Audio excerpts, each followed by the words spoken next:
Great, then we will call this meeting to order. Good morning. Morning. Ms. Shadke is our David LeGrand replacement on our Finance Committee for the remainder of the year. And we talked a little bit about general things, so if you have any questions or whatever, feel free to clarify. Thank you.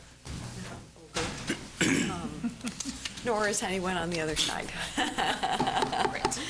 All right, good. So let's see. Public comment, there usually is none for our Finance Committee, and none today. So we'll step right into finance and our action items. Good. Good morning, Dr. Randalls, Ms. Shatke, welcome. Thank you. And Ms. Slade and Dr. Flores, welcome. First action item included in your packet, and this was just hot off the press on, I think, Friday morning or Thursday evening, is the Intermediate School District General Fund budget. Now, included in your materials are the three major funds of the ISD, the General Fund, which is all the local districts need to approve the local level, but there's also, just for your review, if you so desire, the Career Technical Educational Fund, and then the Special Ed Fund, which is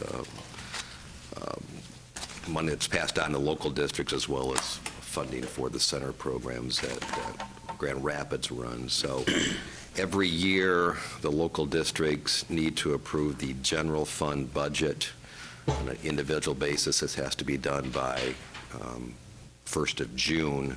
So it has to go through this committee, then we'll take it to the board. If you so approve it at the next board meeting, then once it's approved by all the local districts, the ISD board then approves it in time for the June 30th deadline. So the general fund primarily funds the preschool programs in the county, and just by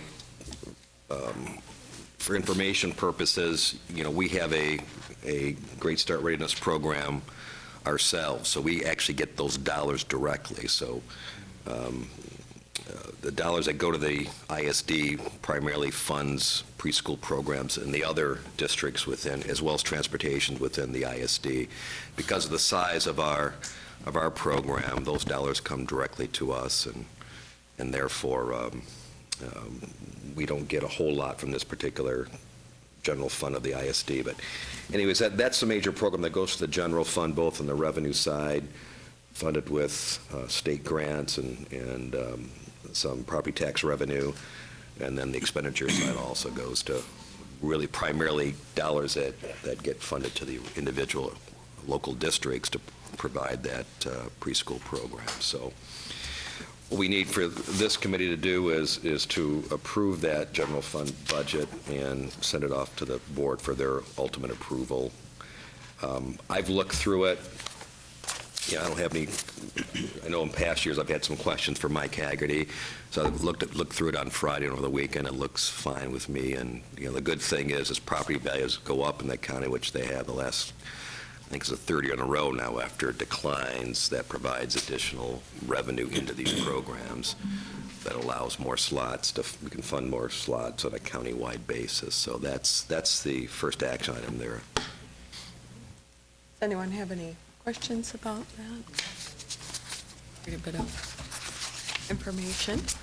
Well, can I have a motion to approve the? So moved. Support. All in favor? Aye. Say aye. All opposed, same sign. Motion passes. Thank you. Action item 2 is a donation from our close friend Barry Manilow. Yeah. And you may remember he was here in Grand Rapids, I think, Good Friday. Is that right, Marlene? You were at the concert Good Friday. He provided free tickets to the district, so a number of our employees and staff went and saw him, and then he also hit up some friends of his for some musical instrument donations, and that is what this donation is. We've got, you can see there, 2 trombones, clarinet, a snare drum, 2 xylophones, 2 tubas, and an upright piano valued at just over $13,000. So we'd like for this committee to acceptance of those donations, and they will go into our, I spoke with Maggie Malone, our fine arts director, and they will go into our inventory of instruments to be used by the kids out in the schools. So nice. Yeah. Yeah. Do you have any other questions, anyone? I do not. He, Looks like it's nice. is that the same piano too, or, because he also donated a piano, and I wasn't sure if he had an upright on stage or if we got a bigger piano. I don't think that was what he had on stage, but it was an upright piano that he had used, as all Maggie had told me. So Oh, okay. apparently, a couple of these instruments, and again, I was in the band years ago, and a couple of these instruments have some, in particular, have some, I think one of the tubas and one of the trombones have, because of the manufacturer and the age, do have some value. That's most of the $13,375 are in a couple of instruments. So, yeah. Interesting. Yeah, I imagine nice. tubas are fairly pricey anyway. Yeah, exactly. All right, wonderful. Can we have a motion to approve the donation? So moved. Support. All in favor? Aye. Aye. Opposed, same sign. We're on to the Wallace Foundation grant. Wallace Foundation grant, again, we were made aware of this just a few weeks ago, and there's a little memo that's included in got into this morning, from Walter DeBoer in terms of what this looks like. Wallace Foundation wants to grant up to $400,000 for one-year planning grant with respect to social and emotional learning within the district. That's one of the focuses of the district. We haven't yet applied for the grant over a certain dollar amount we need to bring to the board for your approval to pursue the grant, and this is consistent with what we're trying to achieve here within the district, and so we'd recommend that this committee and the board approve us pursuing this grant.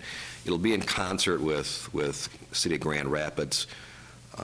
We don't know all the details yet, but we think it's worthwhile to pursue. Certainly. Any other questions? We pursue all grants. Nearly all. All nearly all. that consists of what As long we're as they trying don't to cost us achieve. money. Yeah. And this is long as they In line bring us with money. our vision here. Okay, wonderful. Can I have a motion? So moved. Yeah. Support. All in favor? Aye. All opposed, same sign. We go to purchases. Purchasing, there's a fairly extensive purchasing agenda this month, a number of items related to a software license renewal, a number of construction-related items as we get into the summer months with the warm, safe, and dry picks up, as well as obviously our bond spending picks up. So again, that's included in your packet there. And instead of going over it, if there's any questions anybody has of myself or Ken's here on the construction side.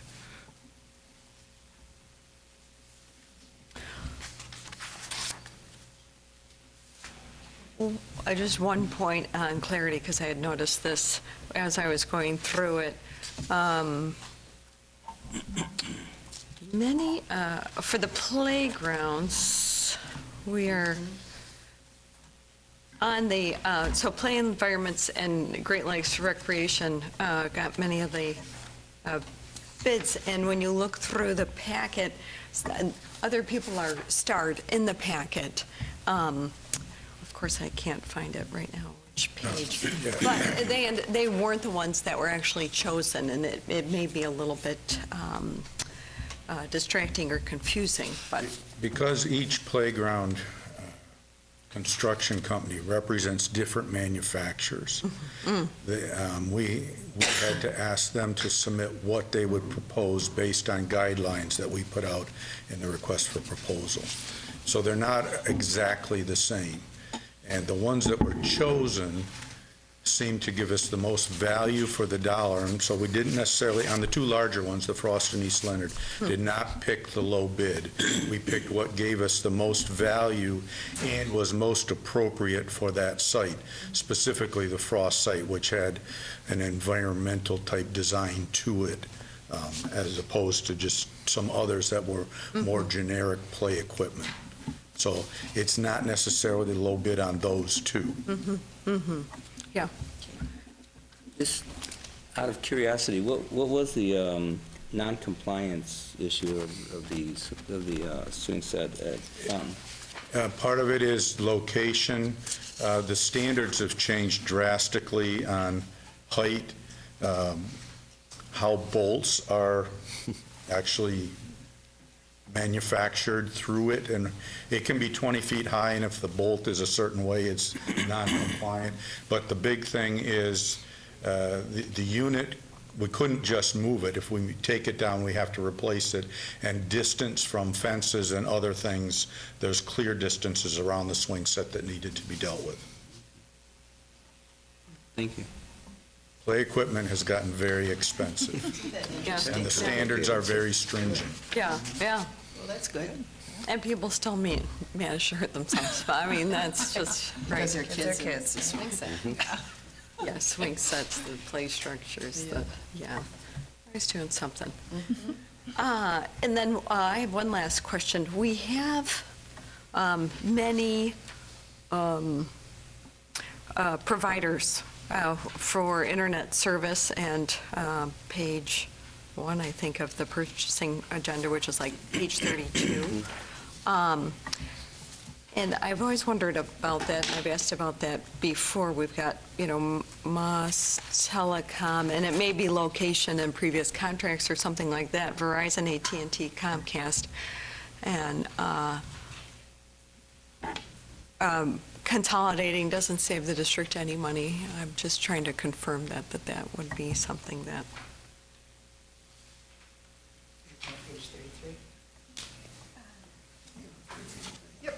Is there a question there? I'm That- sorry. In regard to, we have multiple contracts for wireless internet, 4, 5, let's see, 5, 6, and 7, and Look at then, that. Yeah, Craig's here, and he can, okay. it does get complicated. Right. Each building or needs and regions, but, Morning. good morning. So we have, I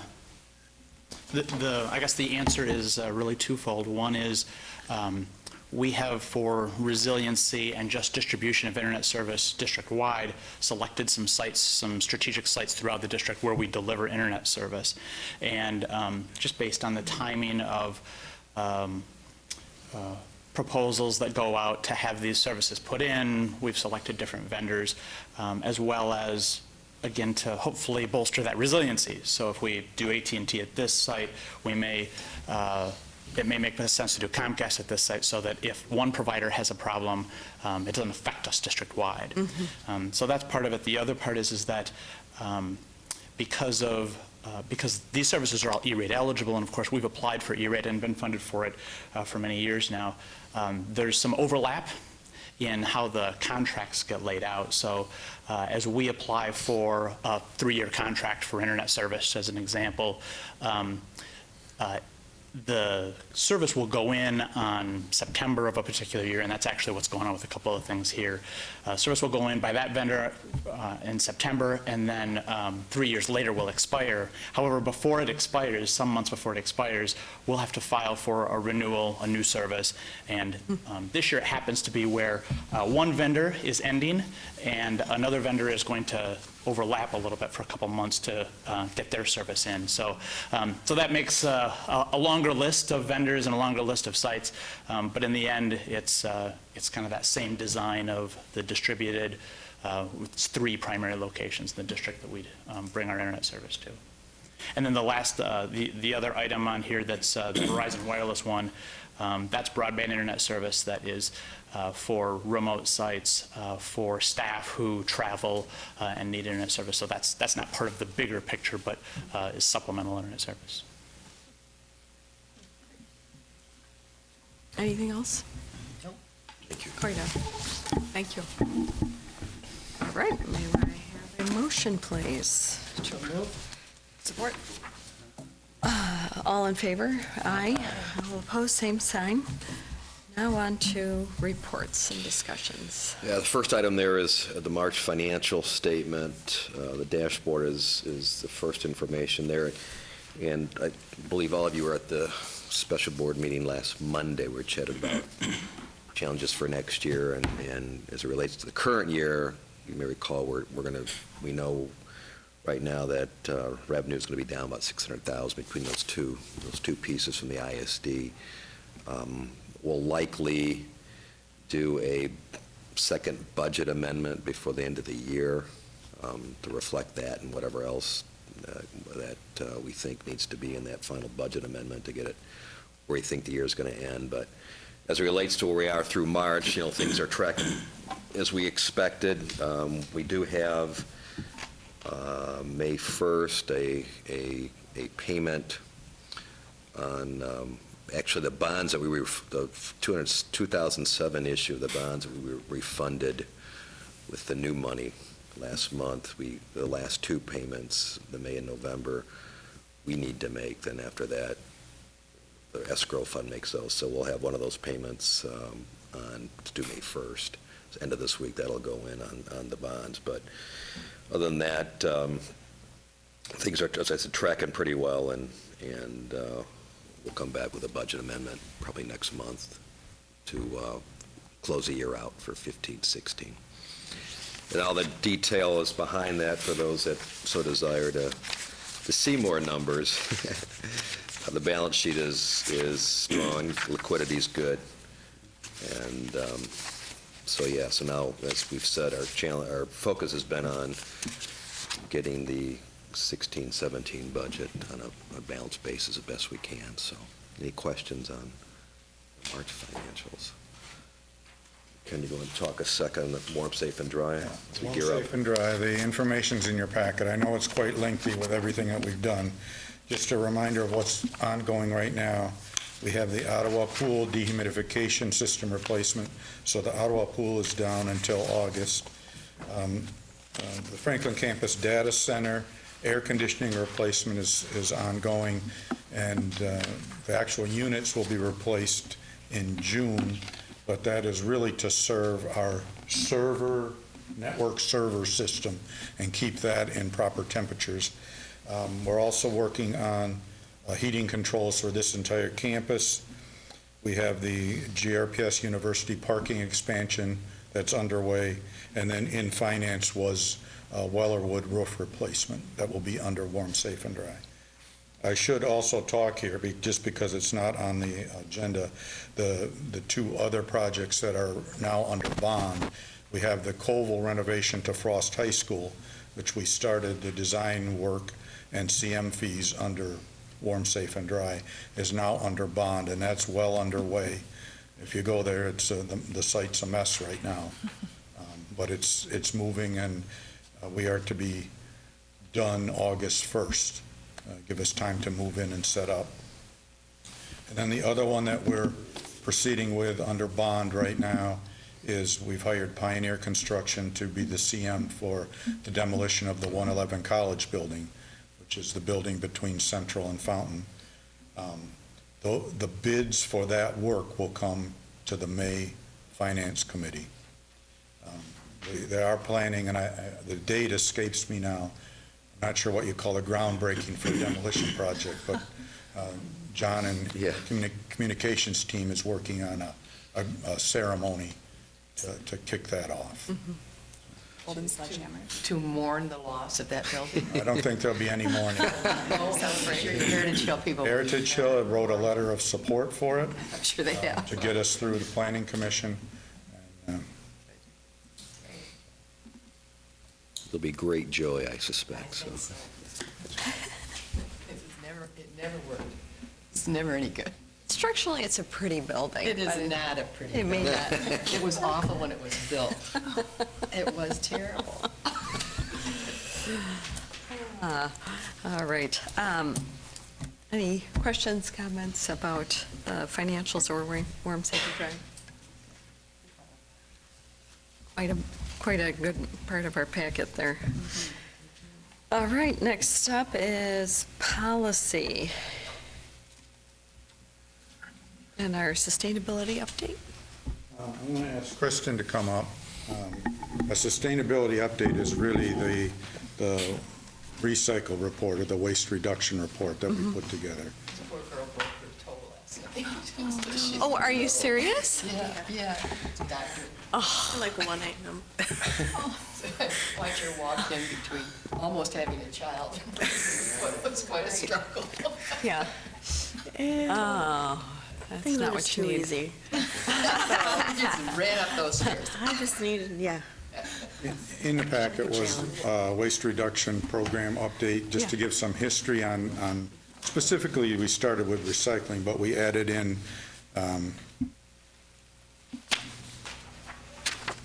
composting also. But recycling has been going on through the district for quite a while, but it's been pretty sporadic. We had really recently, since '09, two ways. In '09, we got recycling dumpsters at every building that were for cardboard and paper only.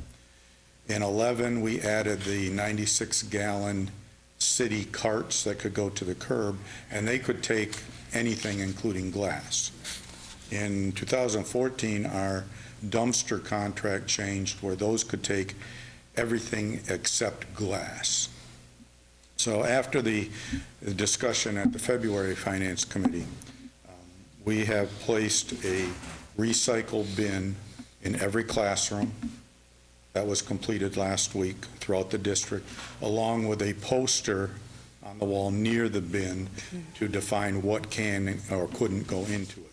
And really, the only thing that can't go in is glass. We've assigned that to our custodial team and their daily rounds. They pick those up, empty them, and put them in the dumpster. We still leave the 96-gallon carts if any of the staff or student groups want to do some kind of learning experience with them, then they can handle that. We did look at converting to only the 96-gallon carts. The cost is for the custodians to take them all to the curb, because in some of the larger buildings, we could have up to 45-plus carts. And probably the biggest issue is where do you store them all? So we felt that since we have the contract for the dumpsters, that was the best route for our custodians to go to continue with and enhance.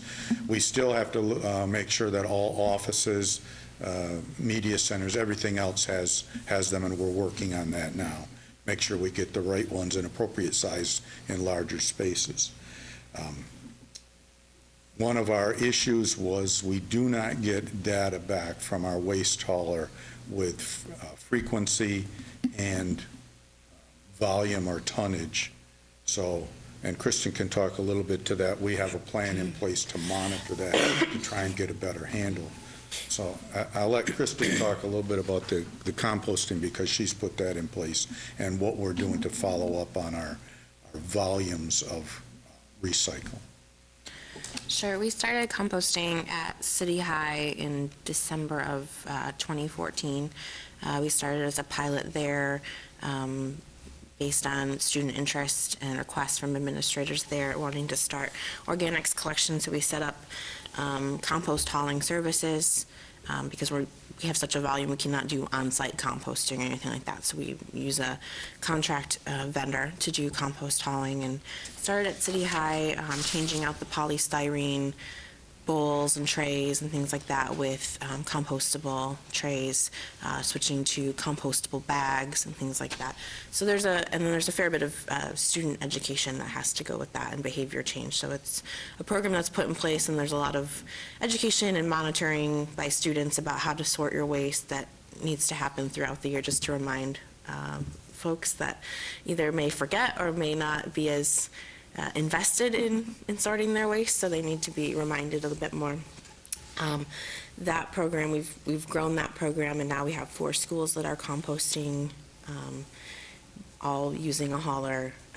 We have CA Frost, Central, Coit, and City High right now, with several other schools that have expressed interest in doing so. However, we've proceeded pretty cautiously or slowly, just because of the added cost that there is to contract for that compost hauling service. It's anywhere between $3,000 to $4,000 a year for the hauling, and then additional, there's an incremental cost there that for the compostable bags and the trays, they're a bit more expensive. And so using those pilots to learn best practices about how we could scale this across the district, as well as gather information about where we can find cost savings through our program, so that we can look at it as a system and really try to make it cost neutral before we expand, to 50 schools. So we're being mindful of our budget with that. And one of the ways that we can save money through our composting is through reducing our trash hauling, and that also ties in with recycling. So if we're diverting so much of our waste to recycling streams or composting streams, we're obviously not putting that into our trash dumpster, to almost a staggering amount. At CA Frost, we are hitting about 90% diversion of waste. So it can be pretty significant reduction in the volume of trash that we have. And we have a contract that prescribes, we have a certain size dumpster that's picked up so many times a week, and we have the flexibility within that contract to reduce the frequency of pickups or reduce the size of the dumpster.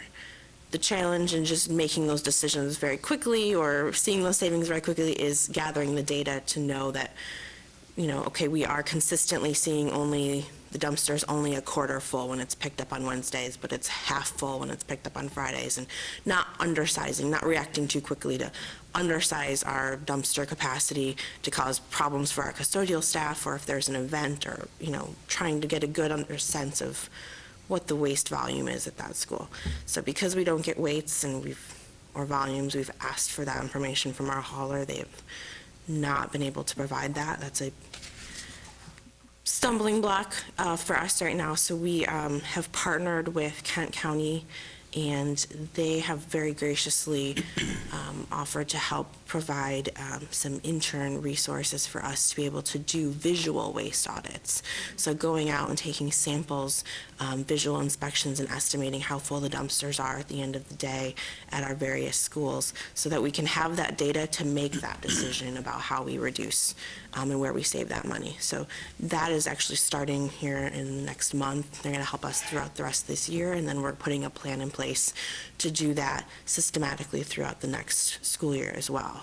And they've been a great partner with us at the Kent County Recycling Center in particular, with helping us where we have capacity shortfalls, just don't have the staff time to be able to go out and, check on each dumpster at each school in an appropriate sample size to get that data. And we'll also be looking for opportunities. We've had some teachers and classes of students that have been interested in doing that as well, also doing more of a waste audit. So looking at, well, what are we actually throwing away, and what are we recycling? Are we contaminating our recycling with anything? Are we throwing things away that we should be recycling? What does our waste stream at a school look like, and are we doing the best we can to manage it and dispose of it responsibly? So there will be some opportunities for student learning with that as well. Yeah, excellent.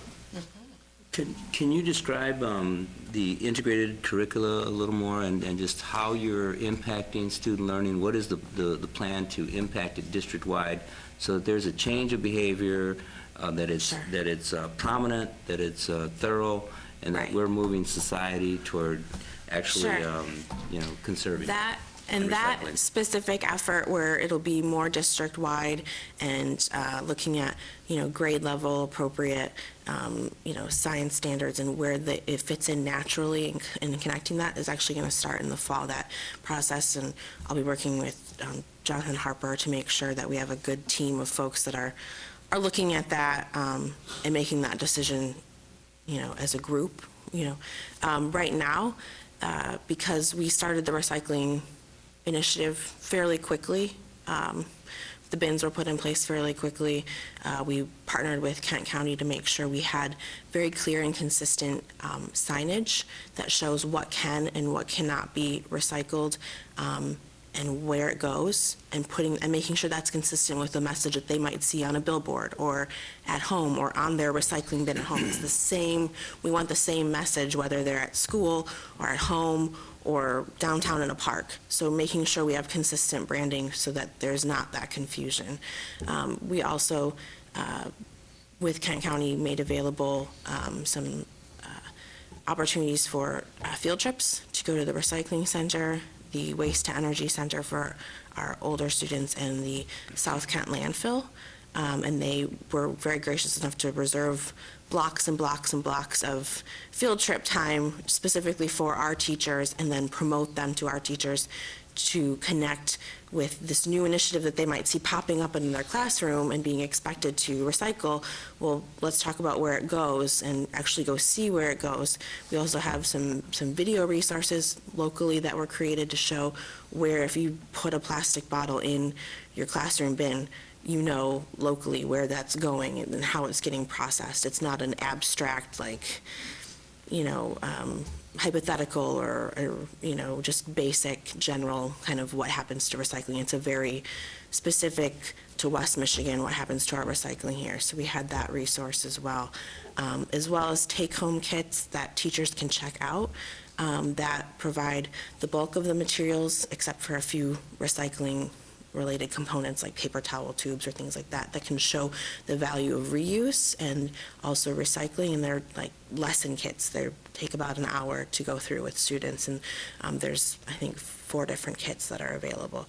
So we don't have a integrated long-term plan yet. I hesitate to do that, within the first month, because I want that to be a really well thought out process when we talk about curricula. Like, that needs to be very intentional and have several stakeholders engaged and thoughtful process, and that will continue and is starting in earnest.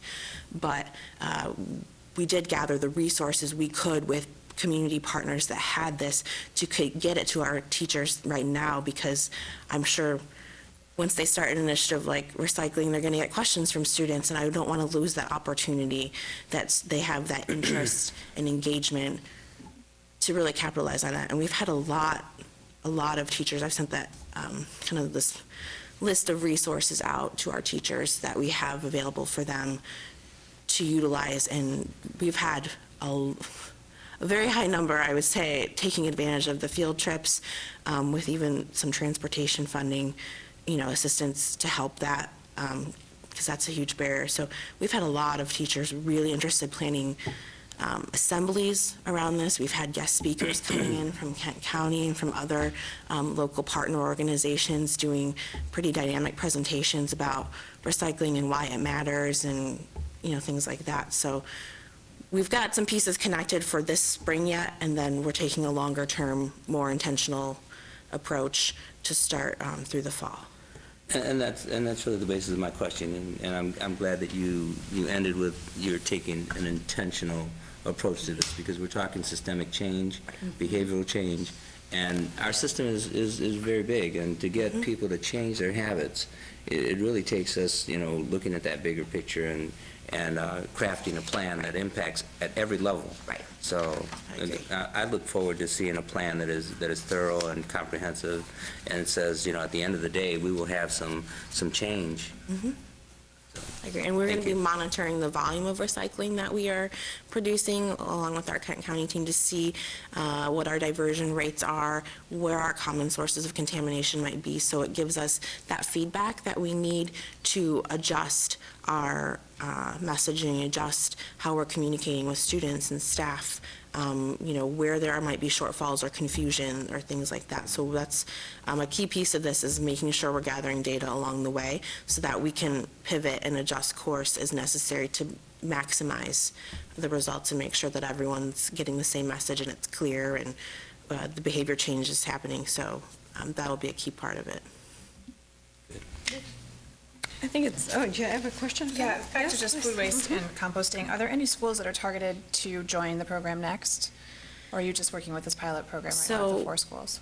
We have 4 schools right now. I work closely with the Director of Nutrition Services on that, because the composting, hauling, and the plates and bags and things like that are paid for out of the Nutrition Services budget currently.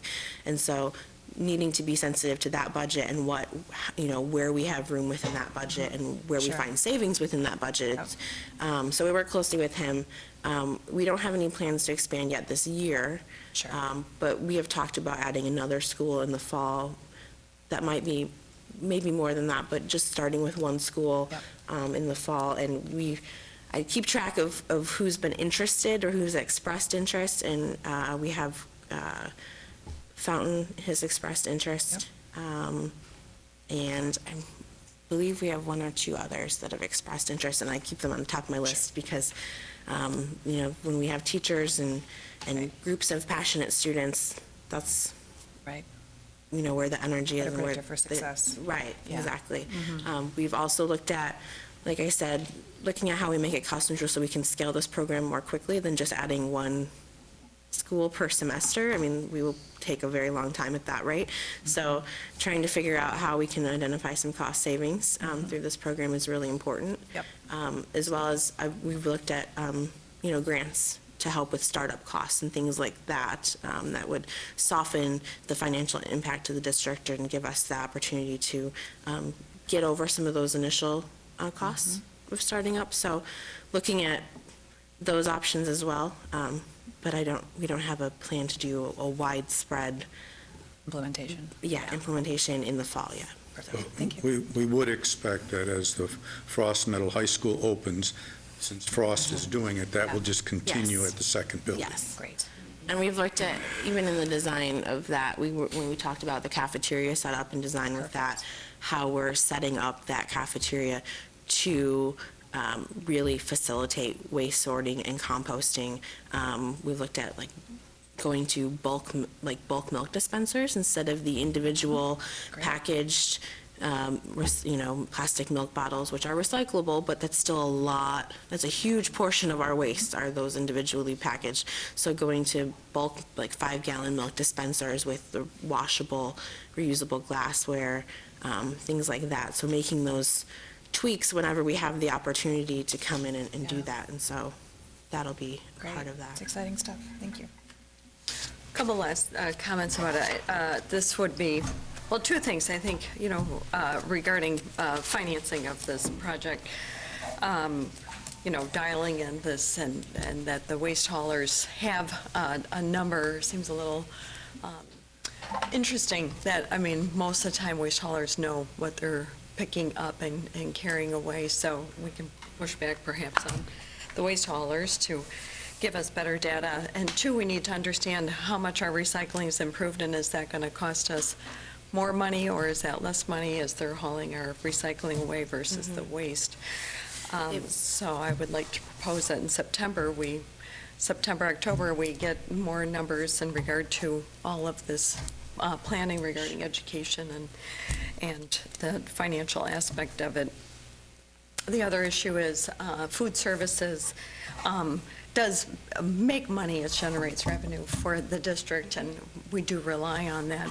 But that, so if we can sort of come to some balance in regard to composting and facilities and those budgets, that would be interesting. The other issue is the Green Revolving Fund, which is something that we've talked about previously, to sort of spearhead this a little bit more. It seems like composting is a big diversion and helps reduce our waste and is a big teaching point. And I think that's really, really helpful. People, you know, the rumor always is you throw your plastic bottle in a recycle bin and it still ends up in the landfill.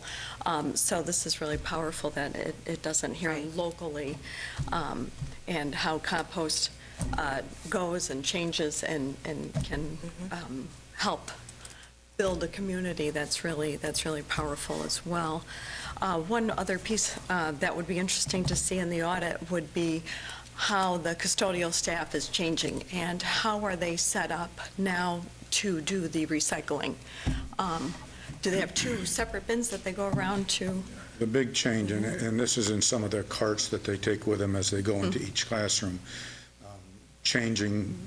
we have some changing the others to a cart that has two separate bins, so they put the waste in one and the recycle in the other, and it really makes it a non-issue. It's just emptying two receptacles into the proper unit. So that's part of our replacement of those carts that they take around with them.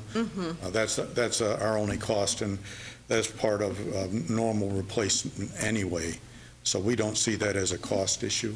Okay. And we have gone through a training with our custodians of what we expect them to do in each classroom for separation.